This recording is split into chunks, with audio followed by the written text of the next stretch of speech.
Okay, so I'm gonna make a quick little video about Steve's down 2-1. Down 2-1 is probably Steve's best low poke. Let me disable punish for now. It is probably Steve's best low poke, as this is launch punishable, minus 12, um, reactable. Also reactable, also reactable. So this is a unreactable safe low that has high crush. This is a really good move for Steve, right? He needs to duck cancel out of it, so it requires a little bit of execution, but once you get the motion down, it's not too hard. Um, and Steve gets a lot of pressure off of this, as on hit he's +7, and on block he is -4, which kind of commands some respect because you're going to be worried that if he's going to finish the string. We haven't even set the dig jab option select, and we're just going to discuss this first method of navigating Steve's pressure off of down 2-1-2 / down 2-1 in a duck. And on paper, this makes a lot of sense, right? He finishes the string, high pressures. He goes for duck pressure, outspeeds. However, a very common Steve flowchart is going to be a duck cancel in the full crouch DF1. A lot of Steves get really good at just really getting like a crisp duck cancel into DF1. And when you fight Steves that do that, you just saw it there. Steve gets unintentional low parry. Steve didn't know that you were going to go for a dick jab. Steve wasn't calling out your dick jab. He just got lucky, right?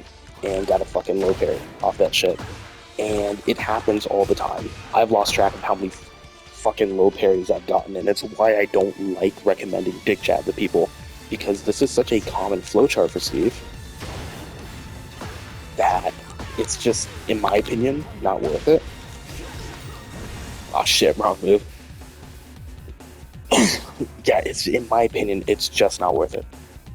It's just not worth it. I think Steve gets a lot of reward for taking minimal risk when you can just go about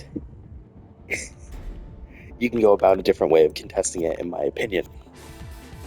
This one is going to seem more risky, but I'm going to talk about why I like this as a way to handle D2-1 pressure more than I do dick jab, right? And that's just going to be a DF1 check, right? So Steve, if he, let's just get the big weakness out of the way.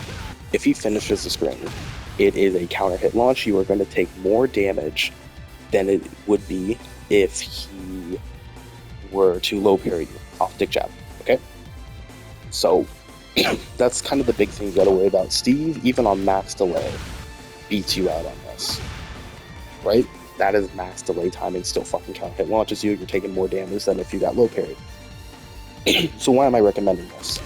And the reason why is at high levels of play, my level of play, Steves are very scared of committing to the string. Everybody knows you can duck that third hit, meaning Steve doesn't really want to. Most Steve mains don't do it. Myself included. Sorry, I'm sick. Myself included, I'll just duck cancel. Right? I'm confident in my duck cancel timing. I'm not too worried. I will happily give up my turn because I got a safe low poke. I'm going to toss it out occasionally and just see if I can clip you with it. So, yeah, down 2-1. Dang. DF1, in my opinion, is a great way to handle it. Most Steves are not going to finish the string. They're going to let you DF1 check them. Like, for me, I'll let them DF1 check me like 6 times before I even think about finishing the string. And most times I just don't even finish the fucking string. I'll still just duck cancel it. So I effectively am being forced to give up my turn every single time. It is, in my opinion, the best way to handle it. And if Steve starts showing that he's going to finish the string, I recommend, if you DF1 check him, I say DF1 check him 2 times, and then the 3rd time, duck. Just duck and see if he finishes it. If he finishes it, launch. If he doesn't, oh well, you gave up your pressure, but you're just get that information, right? 99.999% of the time at high levels of play, Steves won't finish this fucking string, right? If they do, then maybe think about dick jab. Right? there's not a universal fit. Well, there's one that's pretty fucking close to universal that we'll get into that I forgot to mention earlier when I was talking to my buddy. But right, if Steve is showing that he's finishing this, and Steve is showing that he's not doing down 2-1 and 2 low parry, right? I mean, down 2-1 and full crouch TF1, then Dick Jab might be the best way to go about it, right? There's not like a be-all fit.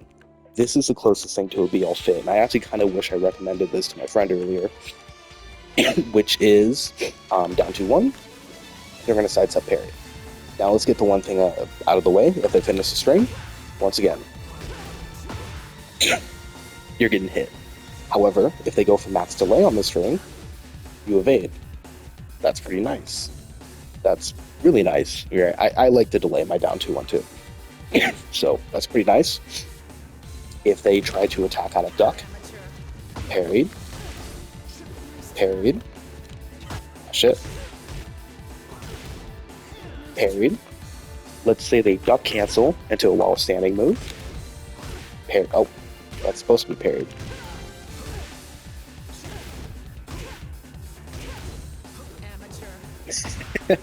I guess if they're fast enough. Yeah, there we go. I don't know what was happening. 90% of the time, that's exactly what happens. Yeah. Sidestep into parry beats out while rising 1, and then it definitely beats out while standing 2. Yeah.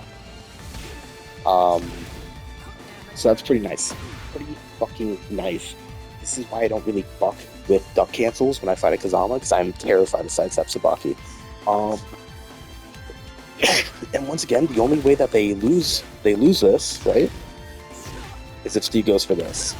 And then if you fight me, right, I will sidestep duck cancel, and I will do, if you show me this enough times, I'm going to duck cancel the full crouch TF2. Maybe you even saw it there. I might max delay. I might max delay my my duck 2. But that's layer 3 shit. That's Tekken, you know? How do you choose to option select my down 2-1? I have counters for it. We showed if you dick jab, low parry. If you DF1 contest, finish the string. And if you sidestep parry, the only thing I have is finishing this string. That's fucking scary for Steve because the third hit is duckable. So if you play, and let's just fucking get into it. If you play Asuka, Azucena, Brian, not Claudio. I forget if Devil Jin has one. I don't believe he does. If you play Dragunov, Feng Wei doesn't have a launching parry. He has to block 2 hits, so that doesn't work. Horang has one. Jack, I'm not sure how Gamma Halve interacts with it, so I'm not going to say anything. Jin has Sabaki. Yeah, he has a parry. Nope. Lars, I don't believe has one. Law has one. Lee has one. Leo has one. Leroy has one. Lily has one. Nina has one. Paul, Raven, Reyna. If you play majority of the fucking roster, that's kind of how you handle down 2-1-2, but Steve can fuck with his timing, and, he can counter you for that shit, so that's kind of how you counter Steve's down 2-1. This is a core low poke for Steve, right? As I was talking about, launch 24, blah, blah, blah, blah, blah. This is why I like run up foot stomp. This has kind of been my favorite low. I missed the knockdown that we had in Tekken 6 and Tekken 7. But it's pretty nice, right? Because if I start running in your face, eventually you're going to start crouching because I'm running up for foot stomp, and then I run up QCF1. That's kind of been my go-to low. The Steeds you fight online, this is their go-to low. And they're going to look to open you up with it, right? But you have counters. Steve might just do nothing and fuck you up for sidestep parry. He might not, though. If Steve is showing mash at a duck, that's how you handle it. If Steve is finishing the string and he's mashing out a duck, but he's not doing this, dick jab, say very good option select. I mean it. This is so common for Steve. This is so common for Steve that I can't recommend Dick Jab. I just can't. Um, just DF1, DF1 check 'em, DF1 check 'em. These are three different ways to go about it, and yeah, right. You might have your go-to way to handle it, but you need to have more than one way to handle it because Steve has more than one way to handle every fucking option select that you throw at him. Anyways, that's about it. I hope you all have a great day. Okay, peace.